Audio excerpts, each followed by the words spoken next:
كل الطعام كان حلا لبني إسرائيل إلا ما حرم إسرائيل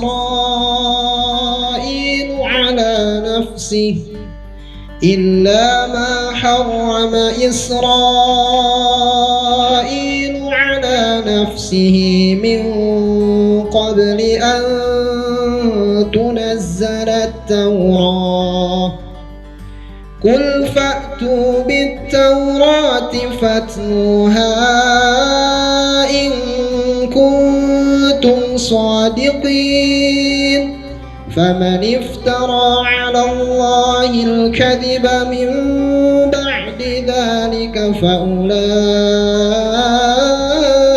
هم الظالمون. Allah Subhanahu wa Ta'ala yang atas izin dan Rahman dan Rahimnya lah, alhamdulillah di pagi hari ini kita semua dalam keadaan sehat, bisa bersilaturahim dan bertolakul ilmu di Majelis Taklim Al-Jahroh.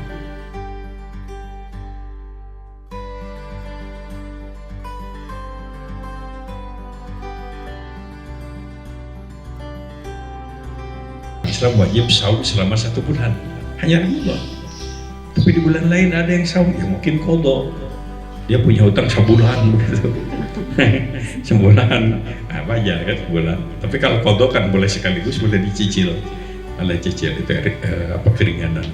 Atau juga mungkin ada yang disebut kifarat, ada. Itu tidak boleh bulan Ramadan kifarat. 60 hari harus terus-terusan. Satu, kalau suami ini ibu-ibu enggak, kalau suami marah-marah keluar ucapan-ucapan yang menyakitkan istri sampai mengatakan wallahi haram kamu seperti haram ibu saya, haram silahkan halal sate bahala marah.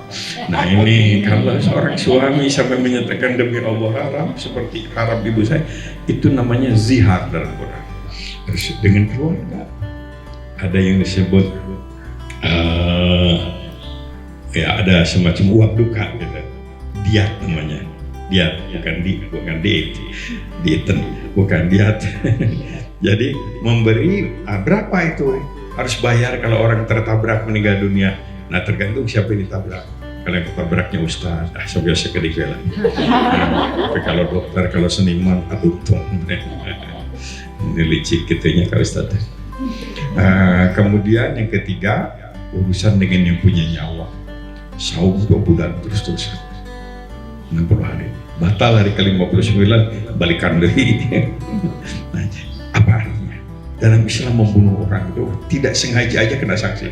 Kalau sengaja itu kata hadis neraka sampai betapa beratnya besarnya dosa orang membunuh manusia. Kemudian yang ketiga, nanti ini pada bulan Ramadan, yaitu kalau seseorang, suatu untuk 2 orang ya, melaksanakan hubungan badan siang hari Ramadan. Siang hari. Ada yang misalnya sehari yang tasawur dengan pas subuh, sama aja pas subuh Nabi sudah mengajarkan sholat. Jadi dibuktikan dalam dialog Nabi ketika Mi'raj. Nabi Musa bertanya, Nabi ini bertanya tentang sholat, asalnya 50, kemudian jadi 5 kali dan seterusnya. Malah Nabi Ibrahim mewariskan doa tentang sholat.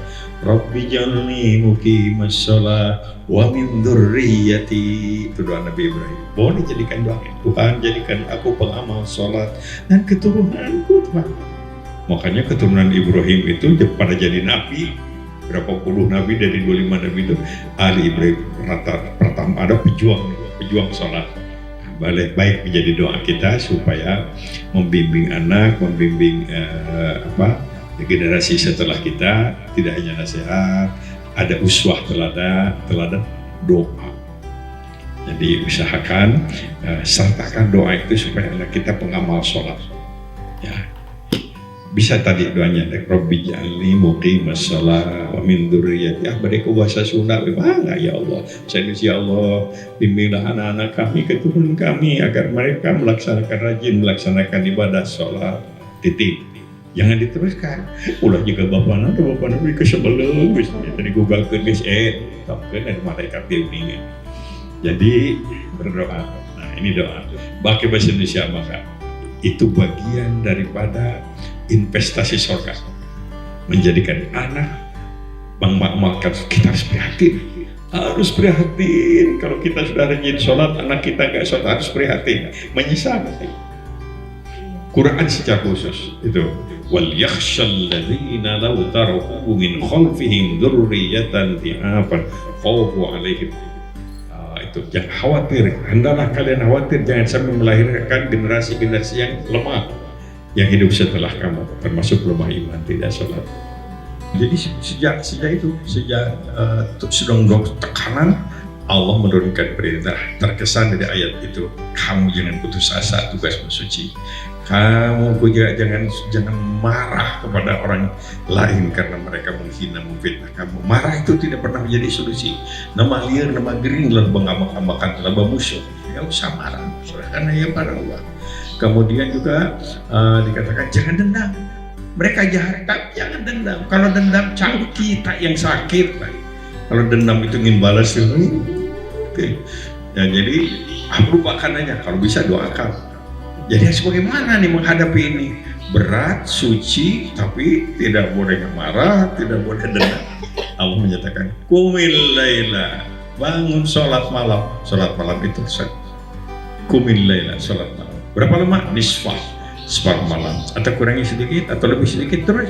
Warattilil Qur'ana tartila, dan baca Quran dengan baik. Nah ini 10 tahun sebelum perintah sholat fardu yang 5 waktu di Isra Mi'raj. Kata sahabat Ibnu Abbas mufassir di zaman generasi sahabat, Rasul terus melakukan 22 tahun lebih beliau melaksanakan sholat malam, hampir tiada malam tanpa sholat malam. Nah, jangan sampai kita 22 tahun hampir tidak pernah sholat malam. Nah, di sana ada janji. Janji ini saya yakin bukan hanya untuk Nabi, tapi semua orang yang mengamalkan sholat malam dan akrab dengan Al-Quran. Inna sanulqi alaika qawlan sakila. Aku akan berikan kepadamu harisma. Harisma bil kasyaf. Harisma bukan karena gelar, harisma bukan karena kekayaan, harisma bukan karena jabatan, tapi harisma dari Allah.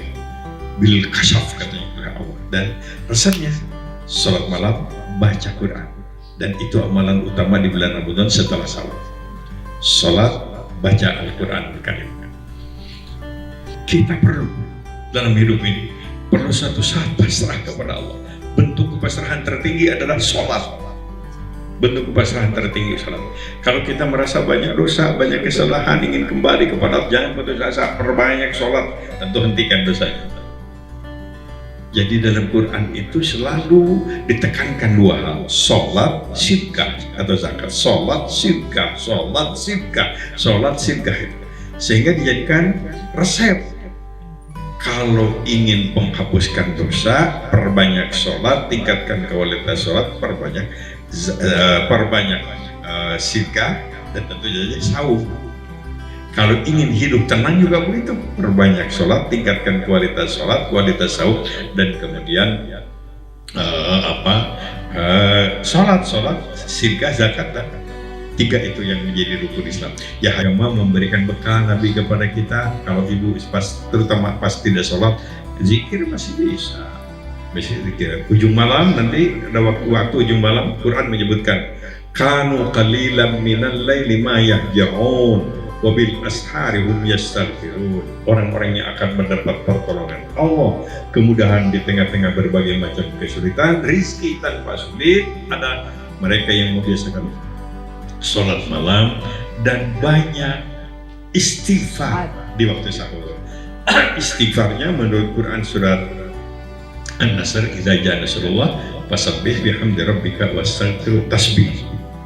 Kemudian fasabbih mujabah dan istighfar. Jadi ucapannya subhanallah wa bihamdihi subhanallahil azim astagfirullah. Kalau bisa sampai 100. Yatim itu kekasihku. Barang siapa yang sayang kepada anak yatim berarti sayang kepadaku, dan orang yang menyakiti anak yatim berarti menyakiti aku.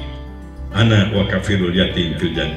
Di sorga nanti saya akan bergandengan tangan dengan orang-orang yang di dunia banyak menyantuni anak yatim. Kata seorang ibu, alhamdulillah bapak, udah ada depan orang tua, senang yatim, saya apa? Neta akhirnya berarti yatim. Eta mah aki yatim, maksudnya aki yatim juga harus dijaga.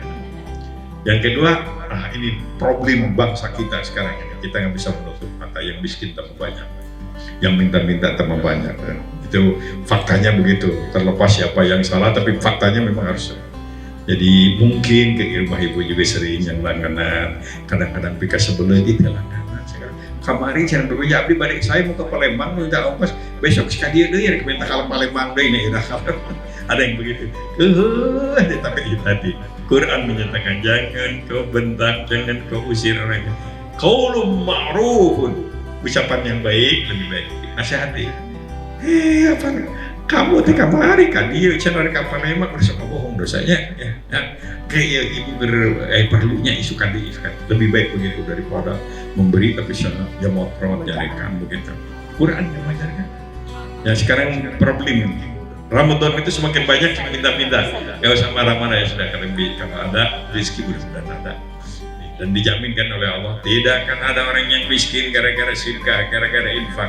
Nggak akan ada orang yang pembisnis jadi bangkrut gara-gara infak dan sedekah. Yang ada, yang tinggal itu menjadi tambah barokah, tambah manfaat. Nah, barangkali